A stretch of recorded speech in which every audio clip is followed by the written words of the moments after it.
بسم اللہ الرحمن الرحیم۔ پالک بینائی کو لاجواب طاقت دیتی ہے۔ دائمی قبض و نزلہ اور پرانی کھانسی کے مریضوں کے لیے بہترین سبزی ہے۔ بینگن کا سالن دل کے لیے اچھا ہے اور دل کو تقویت دیتا ہے۔ بینگن قبض کشا ہے، بھوک لگاتا ہے اور معدے کو طاقت دیتا ہے۔ خوبانی جسم کو توانائی فراہم کرتی ہے اور بواسیر میں مفید ہے۔ 5 عدد خوبانی رات کو بھگو دیں اور صبح پانی کے ساتھ استعمال کریں۔ حضور صلی اللہ علیہ وسلم نے فرمایا، میری امت اگر میتھی کے فوائد جان لے تو اسے سونے کے بھاؤ خریدنے سے بھی دریغ نہ کرے۔ شکرقندی محنت مزدوری کرنے والے افراد کو لازمی کھانی چاہیے۔ شکرقندی کھانے کے بعد پانی، دودھ یا کوئی بھی مشروب نہ پئیں۔ دانتوں کی صفائی کے لیے لیموں کے خشک چھلکوں کو پیس لیں اور نمک ملا کر روزانہ استعمال کریں۔ حد سے زیادہ کھانا دماغ کو کمزور کرتا ہے۔ بواسیر خونی ہو تو مصری کو دھنیا کے رس میں ملا کر پینے سے ختم ہو جاتی ہے۔ بواسیر بادی ہو تو چقندر کا استعمال کرتے رہنے سے بواسیر کے مسے جھڑ جاتے ہیں۔ روزانہ زیتون کے دانے نہار منہ کھانے سے بواسیر سے نجات مل جاتی ہے۔ پکی ہوئی خوبانی کھانے سے قبض دور ہوتی ہے۔ رات میں جلدی سو جانے سے پیٹ کی چربی کم ہو جاتی ہے۔ پیاز اور چکن کو پانی میں ابال کر اس کا سوپ پینے سے وزن کم ہو جاتا ہے۔ کچی گوبھی کھانا شوگر کے مریضوں کے لیے بہت مفید ہے۔ یہ پیٹ کے کیڑے ختم کرتی ہے۔ روٹی میں نمک کا استعمال کم کرو، زندگی بڑھ جاتی ہے۔ کڑوی چیزیں صحت ٹھیک رکھتی ہیں۔ دہی کے استعمال سے معدہ طاقتور ہوتا ہے اور یہ دل کو قوی کرتا ہے۔ جس گھر سے پرندوں اور جانوروں کو رزق ملتا ہے وہاں رزق کبھی ختم نہیں ہوتا۔ دن میں 3 لیٹر پانی پینے سے کچھ دن میں پٹھوں کا کھچاؤ ٹھیک ہو جاتا ہے۔ شور والی جگہ پر بات سننے میں دشواری پیش ہو تو اپنا دایاں کان استعمال کریں۔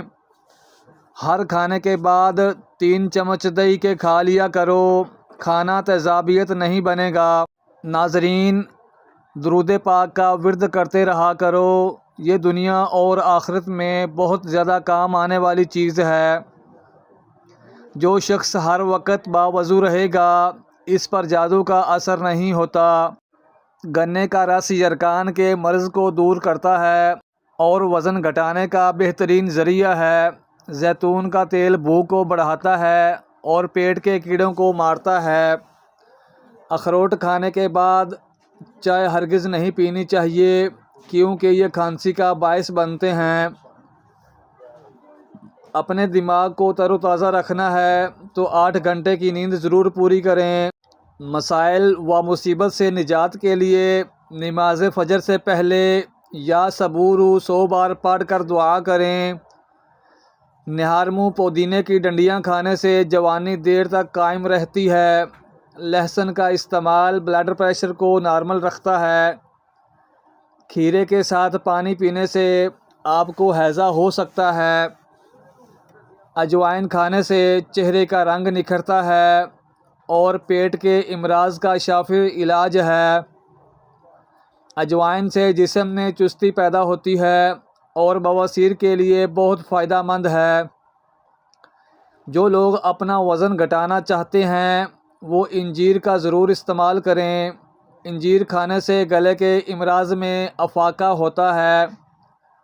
کلونجی کو لیموں کے رس میں بھگو کر خشک کر کے پیس لیں۔ صبح و شام صرف 1 چٹکی کھائیں، وزن چند دن میں کم ہوگا۔ پلکوں پر بادام کا تیل لگا کر سونے سے پلکیں لمبی اور گھنی ہو جاتی ہیں۔ کھانے سے پہلے ہاتھ دھونا اور بسم اللہ شریف لازمی پڑھنی چاہیے۔ کھاؤ پیو لیکن کھانے میں اسراف نہ کرو۔ ہر وقت کھانا پینا صحت کے لیے مضر ہے۔ کچے دودھ میں پانی ملا کر پئیں، اس سے پیشاب کی جلن دور ہوتی ہے۔ سوہانجنا کے پتوں کا شوربہ دمہ، پرانی کھانسی اور طب دق میں مفید ہے۔ روزانہ 8-10 بیئر کھانے سے چہرے کے داغ دھبے صاف ہو جاتے ہیں۔ معدے اور آنتوں کی کمزوری دور ہو جاتی ہے۔